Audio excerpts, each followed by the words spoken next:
Okay, so with Black Ops 7 being, with Black Ops 7 being in its beta and the beta almost ending, and I played it for quite a bit. I played both the multiplayer and the zombies to an extent where I can make a proper understanding on it.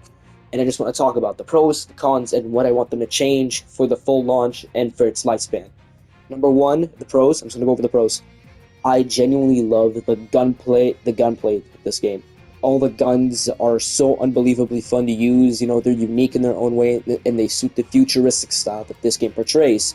However, some guns may need to be talked about, but that's at a later date. And another very big pro, are the visuals. I love as to how this game looks. It's bright, it's colorful, it's vibrant, and it definitely fits that future look that it offers, despite the fact that it's in 2035, not that far away from our present day. But it's still so unbelievably unique comparing it to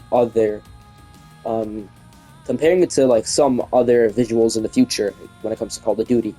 And then my third and final pro is the movement. I love the movement so much. The wall jumping and all that, boosting and doing all these crazy trick shots. You can actually do a lot with this, and I feel like that once people learn and understand this more, they will definitely enjoy this version of movements. For me, I'm taking this with a very open mind, and much with any other game. But now let's get on to the cons.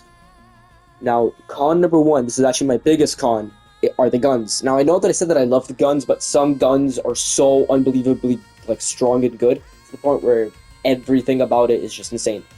For example, the Dravik is such a broken weapon, and the fact you unlock it so early kind of scares me a little bit. The fact that not that we already have a meta and it isn't even the full game yet, unlike Black Ops 6, where the guns actually felt kind of balanced until new season guns came into session.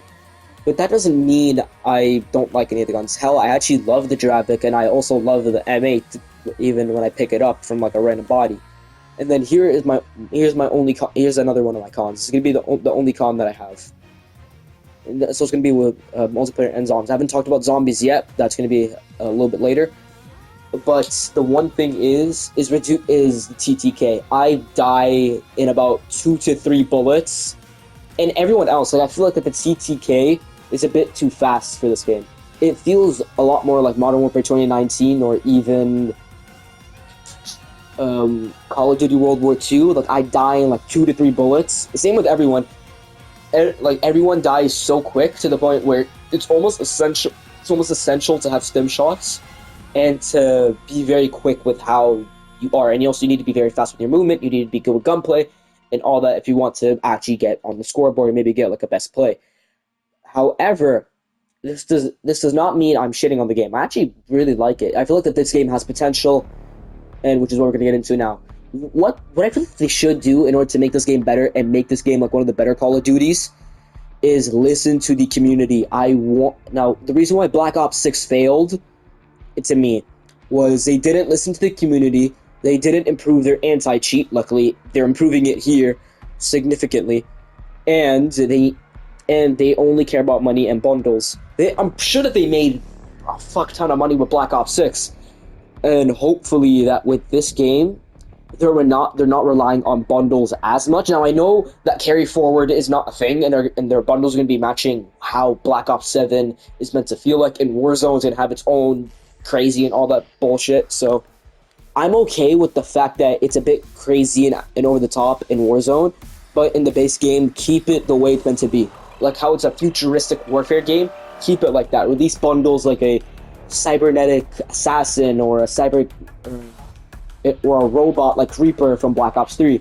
Now, obviously, Reaper is way in the future, and all the Black Ops 3 operators, but at least keep the identity that Black Ops 7 holds. Black Ops 6 did not have an identity, which is why I believe it also failed, but also Warzone, to me, I did not like. For me, I really did not like Black Ops 6 Warzone, all because of how annoying it was to just play the game, and how, just cancerous the people are. But hopefully, Black Ops 7 may tweak around as to how people work around with the game, and hopefully it shouldn't really be as annoying. I'll still try the Warzone, don't get me wrong, but I'm hoping that it won't be as bad as last year. Or this year, I mean. Or for Black Ops 6. But now let's talk about the zombies. The zombies, we only have one map, that being Van Dorn Farms. This map definitely has some Transit memories to it, and it's definitely paying homage to Transit. That does not mean I don't like it. I actually really enjoyed Transit when I played it way back in the day on Black Ops 2. But to heavily rely on nostalgia things, rely on nostalgia and bringing back reused assets kills the experience a little bit. But that does not mean I did not like Black Ops 6. And Black Ops 6 I actually really enjoyed, despite the fact they brought back the Ice Staff, Underwaff, and the fact they brought back all these guns and all that, all these wonder weapons.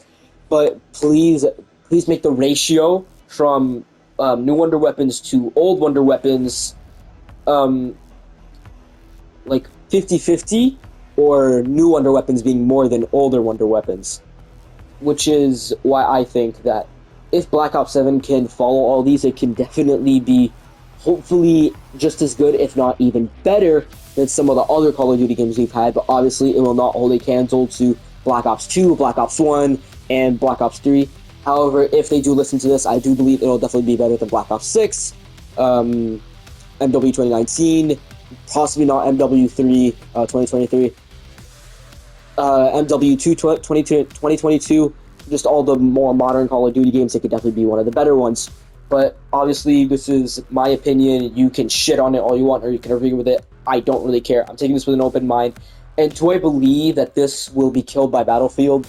No, absolutely not. Call of Duty has been around way before a lot of the people born, like a lot of people that played the game that were born.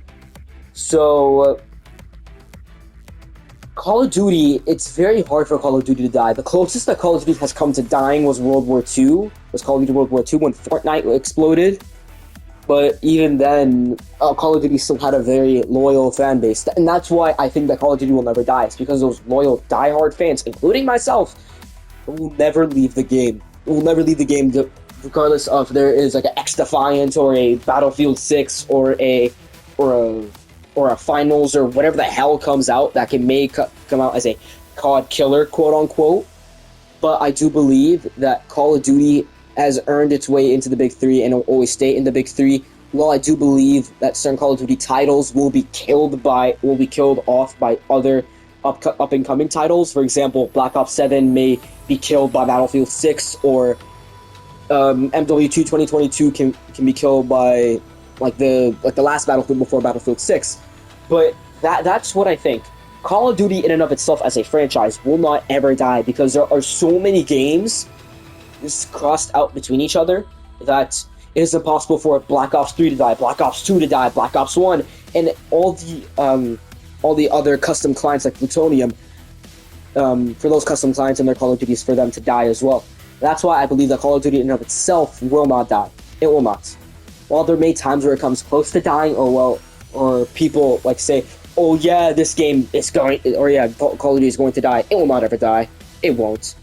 But say as a whole that Battlefield 6 will kill Call of Duty, possibly not. Possibly. Then again, I have never played Battlefield. I would like to play Battlefield. I never got to play the beta because I never had enough storage on my PlayStation. But overall, this is what I believe can make Black Ops 7 better, the pros, the cons, and what I think of Black Ops 7 as a whole, and Black Ops 7 and Call of Duty in general. But hopefully you can agree or disagree with me. You can shit on me. You can tell me to hang myself. I don't really care. These are all my opinions. I hope you all have a great one. Bless.